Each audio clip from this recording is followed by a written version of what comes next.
So, I've been trying to write down my thoughts on Bev Bos dying, and it's been really hard just to put it all together. It just doesn't seem to flow right. And then I thought, okay, so making a video. So who am I making the video for? Am I making it for myself so that I have my thoughts together somewhere and I can reflect on them again and again? Am I making it for someone else so that they can know a little bit more about Bev and I can share my story with them? I don't really know who I'm making it for. I really don't. But I'm much more comfortable conversing than I am with writing. I do love writing, but I'm just more comfortable with the conversation. So like many people, the first time I heard of her was when she was on 2020, a long time ago, 1991. I taped it on a VHS tape. I had only been in the early childhood field for a couple of years. And I carried that VHS tape with me everywhere, like literally everywhere. It went to every program I worked at. It was shown at staff meetings. It was shown at parent nights. And when I met her, the first time she came to Halifax, Nova Scotia, someone else had brought her to Halifax, Nova Scotia. And I sat in an auditorium up at the top. And it had been a really, really brutal year with the parents that I was working with. That was the only year that parents were asking for homework. They wanted their preschoolers to have homework.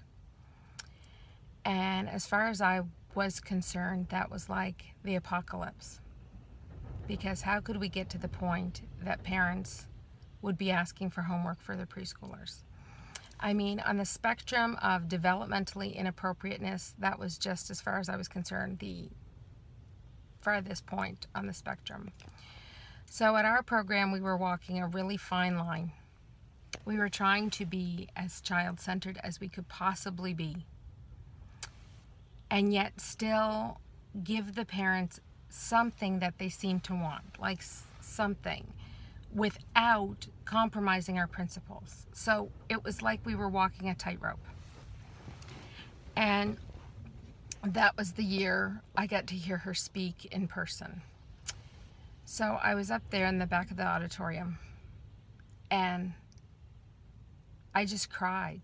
I mean, like really bad crying. Like, seriously, it was definitely ugly crying. It was constant rivulets of tears running down my face. And when she was done, I said to my colleagues who were with me, I have to go speak to her. And I did bring my VHS tape. So I went down and I looked at her, and I was still crying. And she looked at me and her eyes got watery too. And I said, how could I get things so wrong? And she said, you don't have things wrong. And I said, I have to go to your program. And that was the first time she pointed at me like this. That was not the last time she pointed at me. And she said, you'd better. And she cried a little bit too, and we hugged each other. And I said, I have to change things. And she looked at me and she said, start in a corner. And out of all the Bev Bos quotes, because there's a lot, and they're all pretty damn good, that's one of my all-time favorites, start in a corner. Because, you know, you have to start in a corner every day. Like, your program is never all that it could be for children. Even if you think it is, it isn't. And when you get it to a certain point where it's spectacular, then start in another corner in the same room, because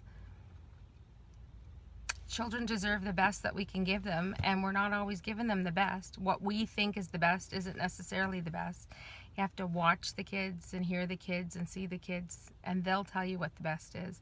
And she was always changing her program.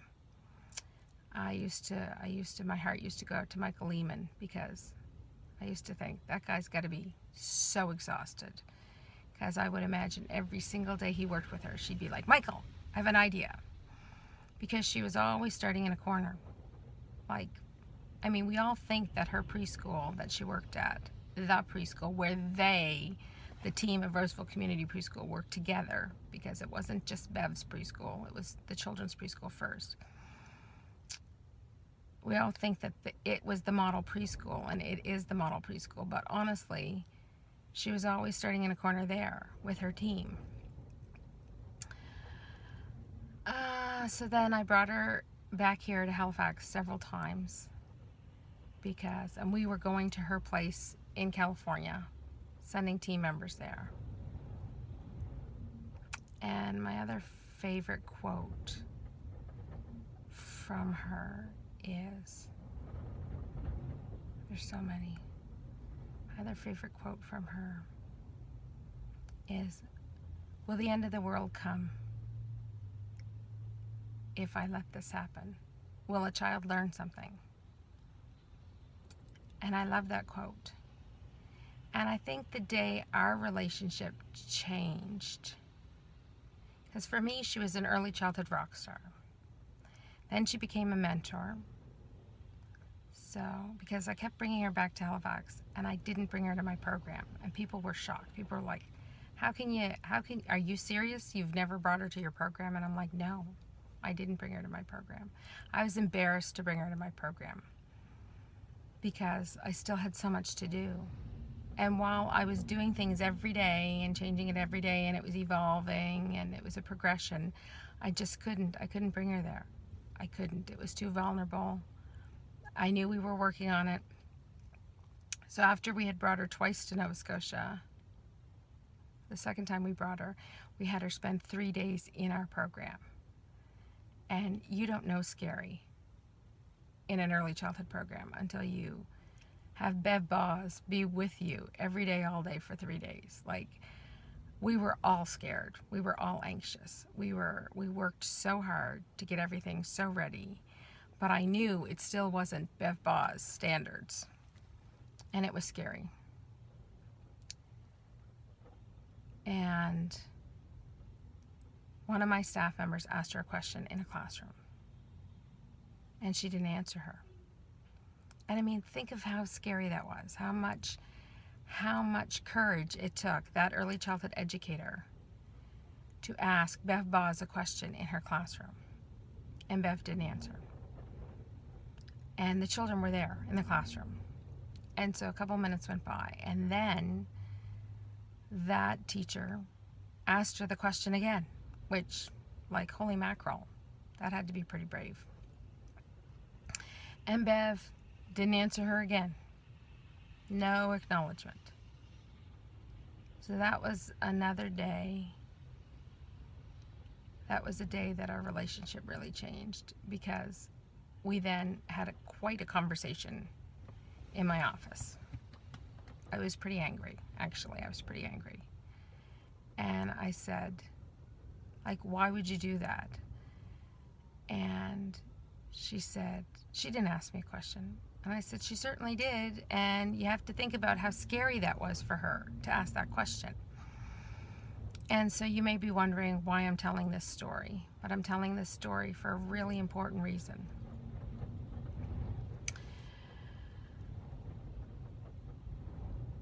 As I was talking to her and we had eye contact, I said, think of how scary that was for her to ask you that question. And then she asked it again and you didn't answer her. And so Bev looks over my shoulder at Michael, who was behind me at the time. And she said, Michael, did she ask me a question? And I said, don't ask Michael. I'm talking to you. Michael's not involved in this. And she said, well, you shouldn't ask people, you shouldn't have adult conversations in front of children anyway. And she shouldn't have been asking me a question in front of the children. And I said, Bev, would the end of the world have come if you let that happen? Would the children have learned anything? I said, it's not every day of the year that we have Bev Bos in our classroom. And those children would have seen and witnessed someone they love and admire, their teacher, asking someone she loved and admired a question, asking for help, asking for ideas, and would the children learn something? So my point with that is that every single thing that we read and every single thing that we learn, and I know we all know this, but it's important to have a reminder of this, is that none of it is set in stone. We always have to revisit it. We always have to think about it again, just like the starting in a corner. So you can start in a corner. You can do and do and do and do and do. And then you have to start in a corner again. And even though Bev is totally, completely right, as she always is that you shouldn't have adult conversations in front of children, there are some that you can have. There are some that can teach children things. Then we went out to lunch that day, and I'm sharing this part of the story too because I found it really overwhelming and very much like an epiphany, because we went out to lunch and Bev had to get out some books from her book bag, and because we were eating, Michael and I and Bev were eating, and she had to show me some things she was reading. And at one point in time she looked at me so serious and she said, why do I have to keep doing this, Heather? Why do I have to keep telling people these messages? Why do I have to keep, I know I have to keep doing it, but why do I have to keep doing it? She said. And so, of course, initially I was thinking, like, honestly, I was thinking, what the hell is she talking about? And then, when I realized she was literally asking me why she has to continue to give early childhood educators these messages. She said, I've been saying it for years. I've been saying these same messages for decades. Why are we not further along than we currently are? Why are children not getting what they need? And it didn't seem like it was rhetorical. Like there was a pause and she was waiting for me to speak. So I said, you know what, Bev, when they hear you, they're only getting a very minute part of what you're saying. They're only hearing the tiniest bit of what you're saying. Because not only is it going through their experiential filter, because it has to go through all of the messages they've received, all of their lives. It has to go through their childhood filters. It has to go through all of that. But in addition to that, there's that whole, Bev Bos is talking. I've always wanted to hear Bev Bos. I'm listening to Bev Bos. I can't believe I'm listening to Bev Bos. And so they're right there in the moment, and they're so thrilled to be listening to you that is another obstacle to them getting your message. And so she looked at me, and she seemed like she was really listening. And she said, I didn't ask for that. I didn't ask for that. And it seemed like she was acknowledging that it was an obstacle. And she, to be honest, seemed pissed off. She seemed pissed off about it. And I said, well, whether you asked for it or not, it's a reality. And so, for example, myself, I have to keep listening to you over and over and over again. So I had her on a pedestal until that trip. That's when I took her off the pedestal. And I thought, she's still my mentor, and I still had so much to learn from her, and still do, even though she's gone now. But that's when our relationship changed. And I started to think of her as a friend. So she also had told me that not only was I to send staff every year to Good Stuff for Kids, the conference she had every summer in California, but I was to go every year with them. I had to, she said. You have to. And I said, Bev, I don't think I can do that. And she said, no, I'm not asking. You have to. And I said, well, I'll think about it, which I did. I thought about everything she ever said to me. And I did not go every year, but I did get there 3 times. And all 3 times were the same and different. So one year, because I did sort of obviously march to my own drummer. One year I took, instead of sending staff to Good Stuff for Kids, which was happening that summer, I took 3 staff to California 6 weeks before Good Stuff. 6 weeks, 8 weeks, to a NACI Institute in San Francisco.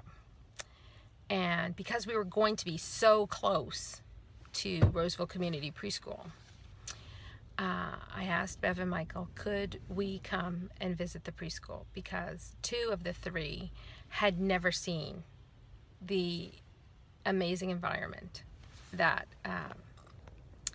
was Roseville and is Roseville Community Preschool. So they said yes. The program was over for the summer. They were getting ready for like their art camps and stuff like that. So we went on a train.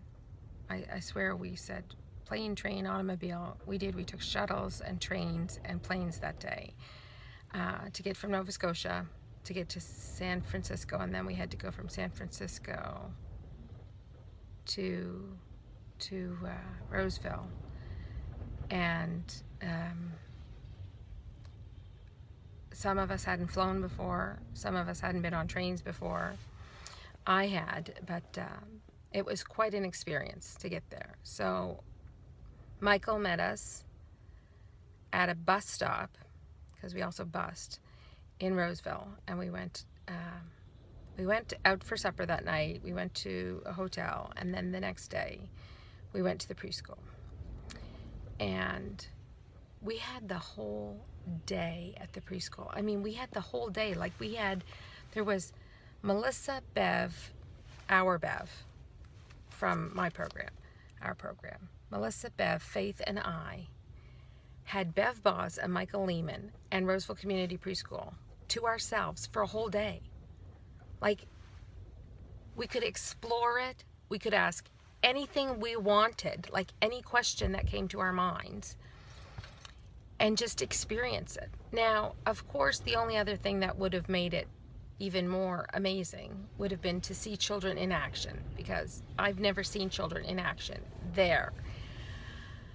But, I mean, can you even think of, like, talk about Good Stuff for Kids? I mean, we sort of had her all to ourselves, and we had the environment all to ourselves. And then she surprised us with lunch. And at one point in time, Bev and I were sitting out on the playground, just sitting together, hanging out. And Missy and our Bev and Faith were like doing things on the playground, and Michael was with them. And Bev said to me, "It's a big mistake. It's a big mistake taking them to that conference. Big mistake." And I looked at her and I smiled, because I thought, how awesome is it that Bev Bos can just tell me like it is? And I said, okay, it's a big mistake. I said, I don't think it is. And she said, it is. It is. They need to be at Good Stuff. Look at this. Look at her. Look at your teachers over there. Look at them. They need to be at Good Stuff. You need to bring them to Good Stuff. You should have been bringing them to Good Stuff instead. And I said, Bev,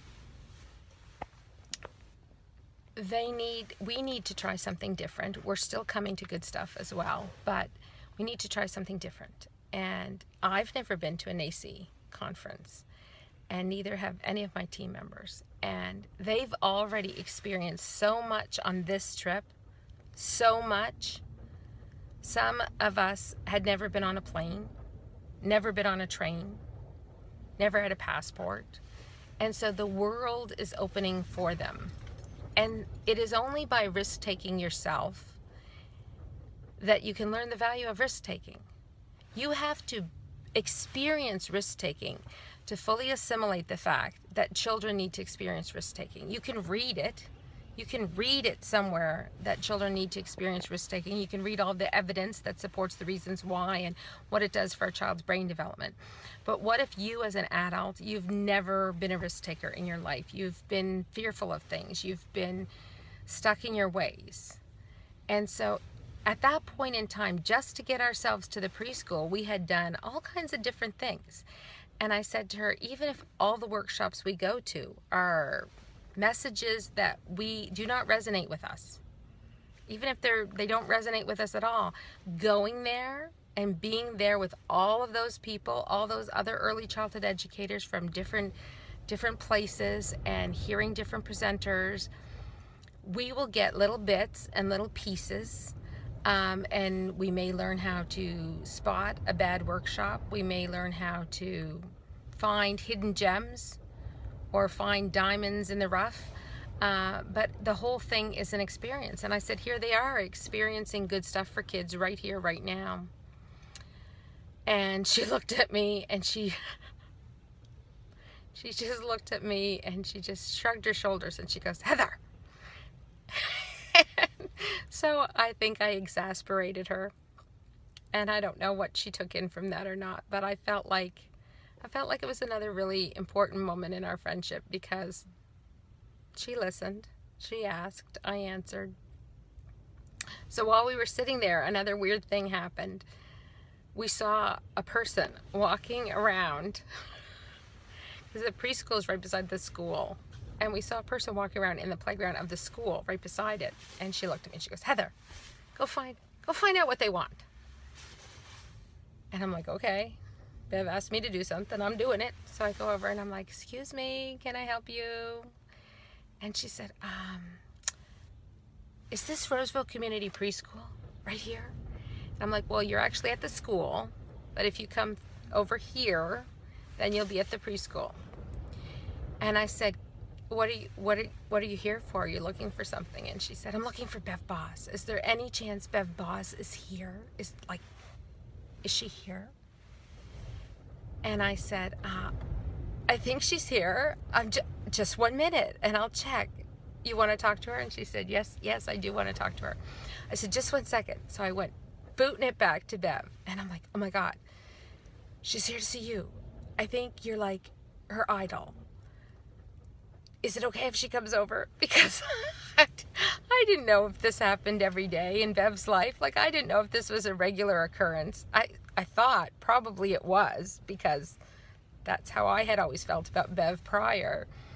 But I didn't know. And Bev goes, she's here to see me? And I said, yeah, she is. And she goes, oh, okay, she can come over. And I said, does this happen all the time? And she goes, no. So anyway, so the woman came over. And they had a wonderful conversation, and it was fascinating for me to watch. I sort of took a couple steps back, but Bev gave me some eye contact that said, yeah, I know, you can stay nearby. And anyway, they had some real connection, and the woman explained how Bev had inspired her for so long. And then Bev told her to come to Good Stuff in 6 to 8 weeks. And so then I jumped in, because I think Bev looked at me like, tell her. And so I jumped in and said how life-changing Good Stuff was for me. And I didn't come to that Good Stuff because I had gone to NACI. So I don't know if that woman went, but it was pretty neat. It was pretty neat, and I feel like it brings a lot of my experiences about Bev together.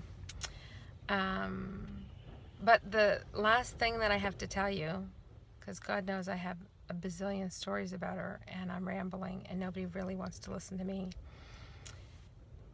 is my favorite thing that I experienced with Bev was that she certainly always talked about belonging and community. And one of the best things we can do for children is to give them a sense of belonging and a sense of community.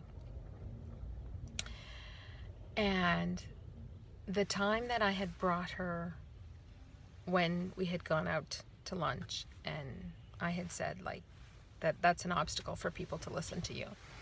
That Saturday, like the next day or so, she presented at a conference here in Halifax that we hosted. And her son, Michael Bos, was sitting in front of me.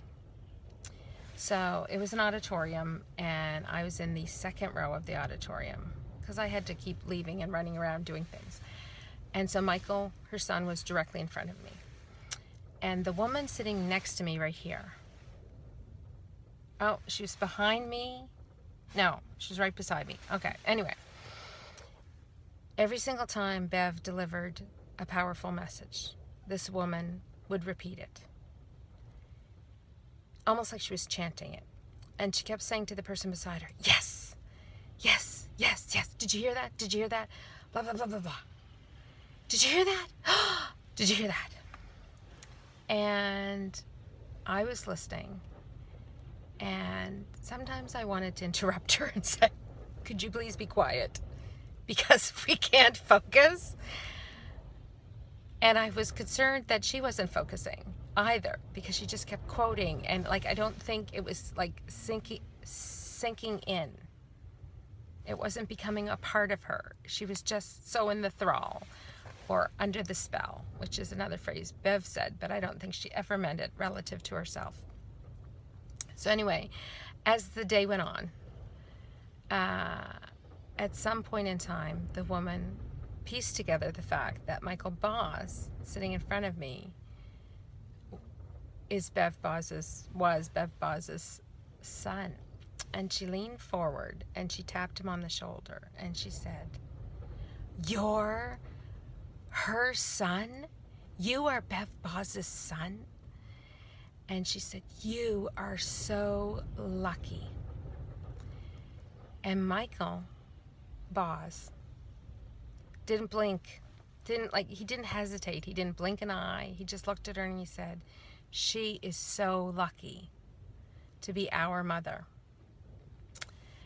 And I thought, holy shit, wow, epiphany moment there, because obviously Bev Bos taught Michael Bos about belonging and community and family. And Michael was trying to share with this woman that Bev Bos is just a woman and she's just my mom and she's lucky to have us kids. Yeah, it was very powerful for me. And I know I promised that was going to be my last story, but obviously it isn't. I'm a talker. You can tell I'm a talker. I made a t-shirt, and on that t-shirt I put, "Tell them Bev Bos says so." And I made it for 2 reasons, maybe 3. I made it for 3 reasons. One, I made it to wear it when my program is inspected. So that when the inspector comes, I can just sort of point to it. Because they all know early childhood people, like most of my inspectors have always been early childhood people. I had one once who had no early childhood. That was challenging. But they all know Bev and her philosophies. And to be honest, I'm very lucky because usually they agree with Bev's philosophies.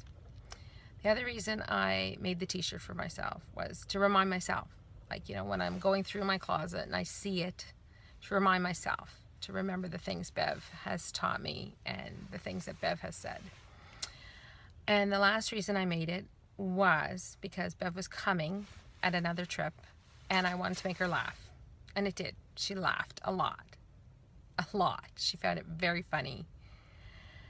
And so recently some people, I think I even said it would be great if we could all wear these shirts. But you know what? It wouldn't be great. It really would not be great at all. Because not only would Bev not like that, because as she said, she didn't ask for that. She never asked to be an early childhood hero. She never asked to be Bev Bos, the early childhood mentor to thousands of us. She just wanted all of us every day to start in a corner and wanted us every day to say, will the end of the world come if this happens? If I let this happen, will a child learn? That's what she wanted. And whenever I heard her say, tell them, because this is a quote. This is a Bevism, if you're going to call them Bevisms. This is a Bevism.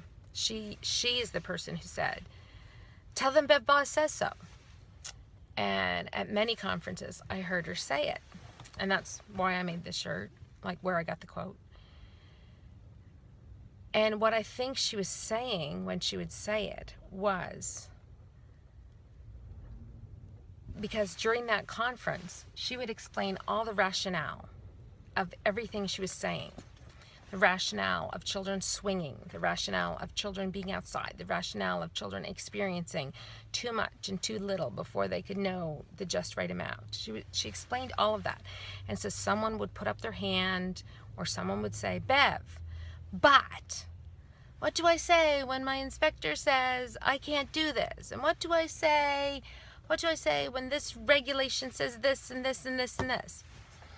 And she would look at them, and she would, in that moment, I mean, I wasn't in her head, but I feel like in that moment, that tiredness of saying the same things over and over and over again would come out, and she would say, with complete sincerity and what I believe might have been a titch of frustration, tell them Bev Bos says so. You tell them Bev Bos says so. And she'd laugh, and everyone in attendance would laugh. But I sort of think it was like, and I barely knew her, but I sort of think like it was like, are you listening? Did you not hear me? Everything I have said today has told you what to say to the inspectors. You have to be an advocate for children. You have to stand up for what is right for children. You have to do what is right. You have to start in a corner. You have to make these changes. You have to ensure that children have what they need. You have to not question children. You have to not have adult conversations around children. And I just think it was almost as if like, oh, I just can't explain it again. So she'd say, tell them Bev Bos says so. And yeah, and so that's the story on the shirts. So I don't think we should sell the shirts and have all the proceeds go to Roseville Community Preschool. I think we should, in Bev's memory, make donations to Roseville Community Preschool, because they're an amazing school and they have a million goals, just like we all do have a million goals, and we should have a million goals. If you think your center or program has nothing left to do and that you're exactly where you need to be, then you need to do some serious reflection, because we all have to keep changing and being and growing. So there's a PayPal button on Roseville Community Preschool's website, so you can make a donation to them. And honestly, the sale of the t-shirts wasn't going to actually make a huge difference once the t-shirts were paid for. So I'm going to upload the image on the internet. Was just in a Word. But I guess what I'm trying to say is, do not make yourself a t-shirt that says, tell them Bev Bos says so, unless you get it. Like, you really get it. You get the message. You understand the message. And you're going to practice the message. Because otherwise, you're just making her out to be what she never asked to be. And that is like a hero or ECE rock star or whatever. She didn't ask for that. She just asked for all of us to do what is right for children. And in closing, someone recently quoted the t-shirt thing wrong to me. They said that they were going to make a t-shirt that says, tell them Bev Bos said so. And as in the past tense. And that hit me pretty hard, because in my mind she's alive. I mean, I know she's not, but in my mind she's alive, because she always will be, as long as we keep her philosophies alive. And yeah, so thanks for listening. My How Does Your Story Start was really long, way longer than me typing it perhaps, but thanks for listening. And I will always have my VHS tape and my book that she surprised me with. But more importantly, I'll have all the messages. And the most important is that the children, I'll make sure they have the messages.